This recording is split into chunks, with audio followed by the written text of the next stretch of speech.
Kisah Nabi Muhammad Shallallahu Alaihi Wasallam.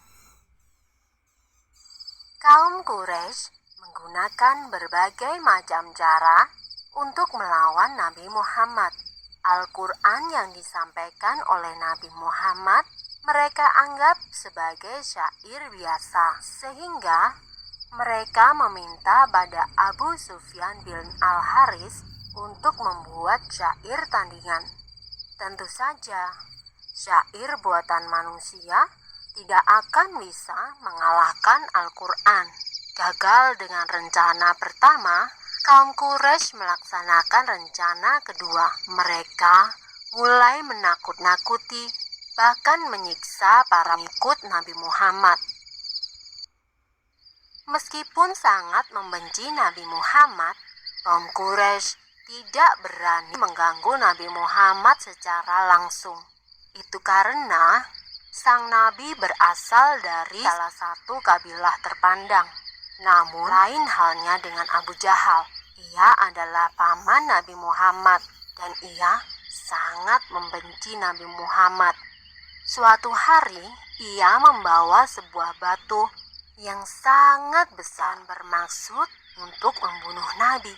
Ketika itu, Nabi Muhammad sedang sholat di Masjidil Haram. Namun, saat hendak melempar batu, tiba-tiba saja Abu Jahal melihat seekor unta raksasa yang sangat buas. Unta itu seakan hendak menelan Abu Jahal. Dan Abu Jahal pun segera pergi karena ketakutan. Percobaan pembunuhan kepada Nabi Muhammad selalu dilakukan secara diam-diam. Setelah Abu Jahal gagal, kini giliran Abu Lahab yang bertindak. Ia mencoba membunuh Nabi dengan cara menjerat leher Nabi menggunakan sebuah selendang. Saat itu muncullah Abu Bakar. Ia segera mendorong Abu Lahab dan melepaskan belitan selendang itu dari leher Nabi Muhammad. Kali lagi Nabi Muhammad berhasil selamat. Namun sebagai akibatnya Abu Bakar menjadi sasaran kemarahan Abu Lahab. Pada tahun 10 kenabian Nabi Muhammad, dua tokoh besar Quraisy memeluk Islam. Mereka adalah Hamzah bin Abdul Muthalib dan Umar bin Khattab.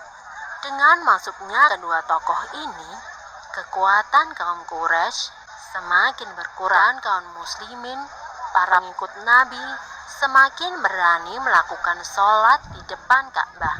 Namun, sikap kejam kaum Quraisy tidak berhenti sampai di sini.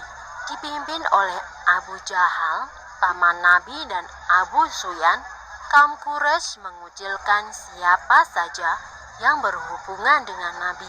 Akibatnya, para pengikut Nabi terpaksa pindah dari Mekah. Dan saat itu pula, Khadijah dan Abu Thalib meninggal dunia. Dua orang yang sangat penting dalam dakwah Nabi. Setelah Khadijah meninggal, Nabi Muhammad pergi ke Thaif untuk berdakwah kepada kaum Saqif. Namun, orang-orang di Thaif menolak kedatangan Nabi. Mereka mengusir Nabi Muhammad dan rombongannya. Mereka bahkan menghina, melecehkan, dan melempari Nabi dengan batu. Sungguh berat cobaan yang dialami Nabi Muhammad dalam berdakwah. Pada tanggal 27 Rajab tahun ke-11 kenabian, Allah memerintahkan kepada Nabi Muhammad untuk melaksanakan Isra dan Mi'raj. Isra adalah perjalanan Nabi Muhammad dari Masjidil Haram di Mekah menuju Masjidil Aqsa atau Baitul Maqdis di Palestina. Sedangkan Mi'raj adalah perjalanan Nabi Muhammad dari Masjidil Aqsa ke langit ketujuh atau Sidratul Muntaha. Isra dan Mi'raj dilakukan selama waktu 1 malam saja. Dalam peristiwa ini, Nabi Muhammad menerima perintah untuk melaksanakan sholat 5 waktu. Peristiwa Isra Mi'raj Nabi Muhammad menjadi pukulan yang sangat besar bagi kaum kafir Quraisy dan juga kaum muslimin pengikut Nabi. Kaum Quraisy menjadikan peristiwa itu sebagai bahan olok-olokan dan menyebut Nabi Muhammad sebagai penipu dan pendusta. Mana mungkin bisa melakukan perjalanan dari Mekah ke Palestina hanya dalam waktu 1 malam. Ada beberapa pengikut Nabi yang terhasut oleh kaum Quraisy. Mereka menyatakan keluar dari Islam karena tidak percaya pada peristiwa Isra Mi'raj yang dialami oleh Nabi Muhammad. Keadaan kota Mekah tidak lagi aman bagi Nabi Muhammad. Beliau pun berencana untuk hijrah ke kota Yatsrib. Namun, rencana hijrah Nabi diketahui oleh kaum Quraisy. Mereka pun membentuk pasukan untuk membunuh Nabi sebelum ia berhasil hijrah ke Yatsrib. Dalam pelariannya, Nabi Muhammad dan para sahabat bersembunyi di Gua Sur. Allah berkehendak untuk menyelamatkan Nabi Muhammad. Dibuatnya sebuah sarang laba-laba di mulut gua dan sarang burung merpati yang sedang mengeram. Pasukan Quraisy berhenti di depan Gua Sur. Namun, mereka melewatkannya begitu saja. Menurut mereka, tidak mungkin Nabi bersembunyi di dalam gua tanpa merusak sarang laba-laba dan burung merpati. Nabi Muhammad tiba di Yatsrib dengan selamat. Kaum muslimin di kota ini menyatakan sanggup untuk melindungi Nabi Muhammad. Dan selanjutnya, kota Yatsrib berubah nama menjadi Madinah, yang artinya kota Nabi. Selama Nabi tinggal di Madinah, sempat terjadi beberapa peperangan melawan kaum Quraisy yang terus saja mengejar Nabi Muhammad. Namun, berkat perlindungan Allah, kaum muslimin di Madinah semakin kuat. 8 tahun setelah hijrah ke Madinah, Nabi Muhammad melakukan perjalanan pulang ke Mekah.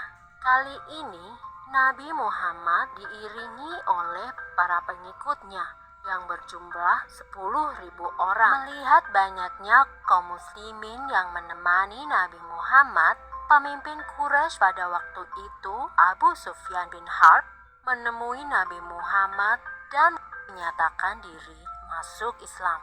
Setelah itu, hampir semua kaum Quraisy menyatakan diri masuk Islam. Dengan demikian, kota Mekah dapat ditaklukkan tanpa perlu ada peperangan dan pertumpahan darah. Setelah Mekah berhasil dikuasai tanpa peperangan, langkah pertama yang dilakukan oleh Nabi Muhammad adalah membersihkan Ka'bah dari berhala-berhala. Sebanyak 360 berhala disingkirkan dan dihancurkan. Tak lama kemudian, para pemimpin dari seluruh penjuru tanah Arab menyatakan diri untuk masuk Islam dan tunduk pada peraturan Islam. Orang-orang tiada henti menemui Nabi Muhammad dan menyatakan imannya. Peristiwa ini membuat Nabi Muhammad menyadari bahwa tugasnya hampir berakhir. Kemudian beliau beserta 100.000 kaum muslimin mengerjakan haji wada atau haji penghabisan. Ketika Nabi berada di padang Arafah, turunlah surat Al-Maidah ayat 3. Itulah wahyu terakhir yang diterima oleh Nabi Muhammad, dan pada tanggal 12 Rabiul Awal tahun Hijriah, Nabi Muhammad wafat. Pesan terakhir Nabi Muhammad adalah, "Kutinggalkan untuk kamu 2 perkara. Tidaklah kamu akan tersesat selama-lamanya selama kamu berpegang pada 2 hal, yaitu Kitabullah atau Al-Quran dan Sunnah Rasulnya."